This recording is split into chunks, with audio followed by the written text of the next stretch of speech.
How we going, guys? Have a look around. This isn't Backcountry Forge. It's well lit, it's not dark, it's not dingy, there's not moisture on the floor and there's no mold, and that's because today we're shooting a video on Eveleigh Works. I've been thrown a bit of a big job. It's quite ambitious for the tools that I've got in my workshop, so I've had to enlist my mate Matt and Eveleigh Works to help me just because of the sheer magnitude of the job we're going to make today. Today we're hoping to make a long section of Damascus, nearly 1 metre by 100 millimetres and 6 mil thick. And I just don't have the tools to do that. So Matt is going to lend me some of his expertise and equipment, and hopefully we're going to get the job done. Yeah. Well, welcome to Eveleigh Works. We're down at the Eveleigh Locomotive workshops. It's a 130-year-old railway workshop. We've got a big 700 weight massive power hammer which we're going to use to draw this long billet out. We'll start with a fairly big lump, so we'll light the big furnace. All the tools and stuff's here. Yeah. We're looking forward to getting into it. Make it up as we go, almost. But we're going to be showcasing some of the equipment that's still working in Eveleigh and show off some of the tools that you might be using if you come here to do a class. You can do weekend classes and just have the experience, or you can come in to learn skills that you can use for life if you can, go on with this as a hobby. Yeah, let's get cutting up some steel. Beautiful. Here Matt's using the guillotine to cut up the sections that we're going to use in our Damascus billet. This guillotine has so much power, it's chewing through these pieces of LC like there's nothing there. It's very easy for Matt to get a clean cut, nice consistent length.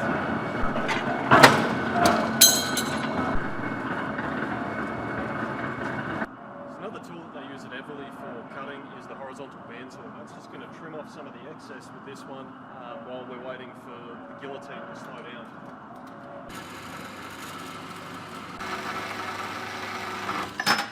So we're going to alternate the layers. We've got L6 here and 1075, I think, they're both similar carbon contents, but one of them's got a bit of nickel in it, so it's going to, when we put it through and make our Damascus, we'll give it an etch and that'll give us a nice bright contrasting pattern.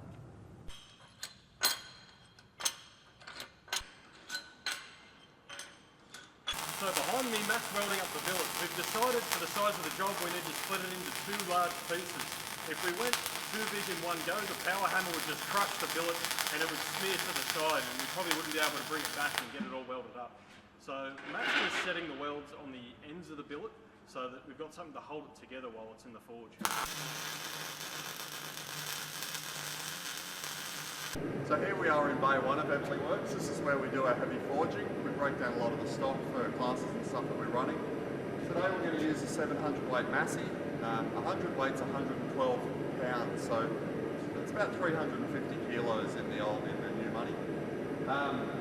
We're going to do our initial weld on this guy, consolidate the individual pieces, and hopefully they'll become a single fused billet, and then we'll be able to use that immense weight to extrude that bar out. We're aiming for a higher layer count, maybe somewhere around about 250, 300 layers, and we're only starting with about 15, so we need to drag that out far enough that when we fold it a few times, we start to grow the number of layers we've got in our billet.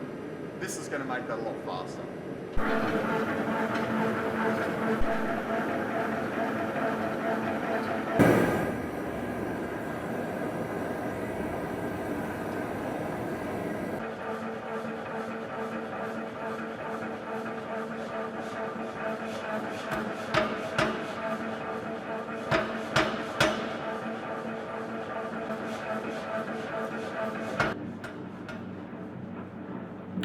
So Matt and I have just set our first weld. Normally I wouldn't start going for actual forging on my first couple of strikes after setting a weld, but this billet had been soaked for quite a while, and I was just excited to be using the big hammer. So I wouldn't normally do that at home, but it turned out alright.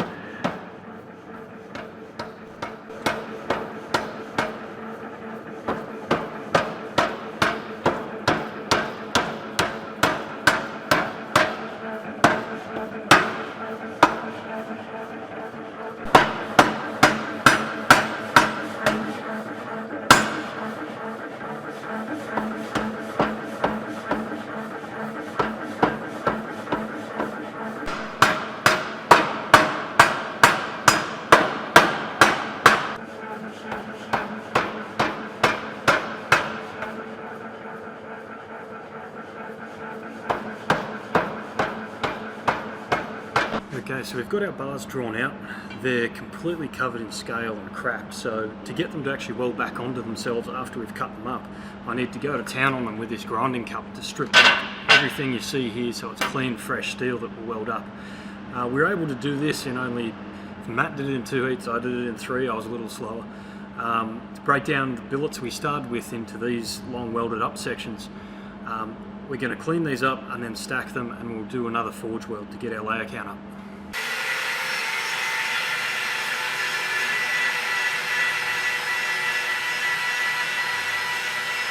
Okay, so now after a lot of grinding, we've stacked and cleaned the steel. We're doing 2 separate billets, which we're going to forge weld, draw out, and then we're going to stack it one last time. So it's back into the fire for this one.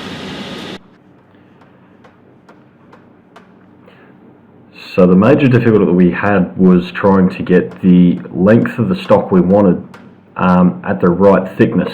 So we needed to use sometimes they get called a kiss block or a touch block, just to stop ourselves crushing the very thin billets and going too far, because with a machine this powerful there's kind of no room for error.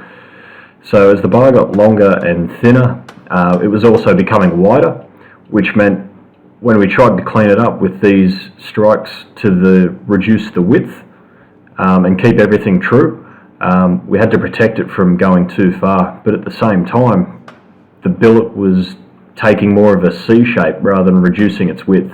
So it was a little bit frustrating. You just had to go as gently as you could with a power hammer this size. Yeah, I have to lay on the ground because these are really heavy and still quite hot, and I don't want to pick them up both at the same time. But these are going to be the outer cores of the piece of steel that we're making. We got them out to about 85 wide by 12 high, and however long they came out to be, that was basically as long as we could fit inside the forge. And these are what Matt is going to take to the next heat to continue to blow out the layer count. Gross, that's right.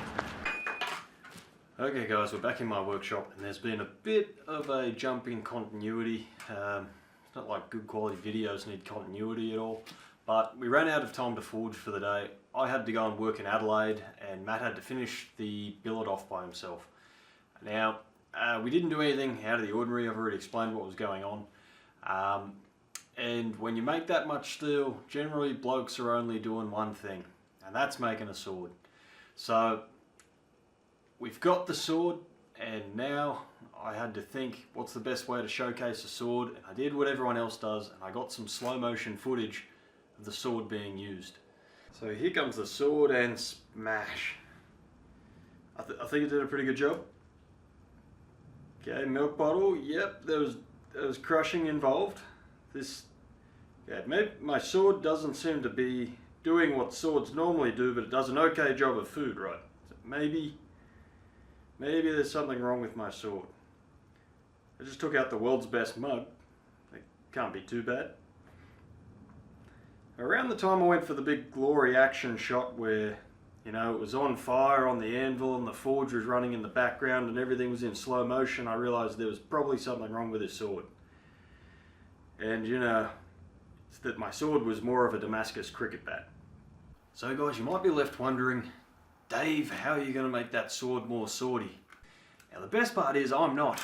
This is actually a YouTube collaboration between myself, Sam Fowler in the UK, the legendary bladesmith who only makes knives shaped like horseshoes, which I suppose makes him a farrier, and Irish Mike, or Michael Cthulhu, over in the US on like Martha's Vineyard, a little island near Nantucket.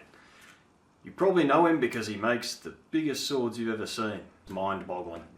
And they're going to do all the rest of the hard work. I just did the hot, scary stuff and set most of my workshop on fire, filming that slow motion footage of the bar on fire on the anvil. So the guys really generously reached out and asked me to be a part of this project, and I can't thank them enough.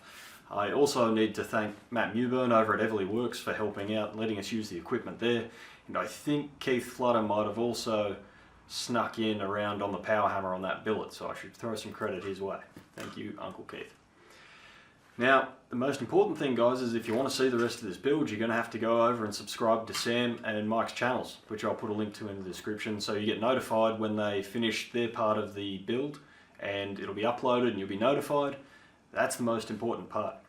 their videos are going to be like guaranteed 10 times better than this video was. I'm just running around here with a camera and doing some amateur forging and that sort of thing.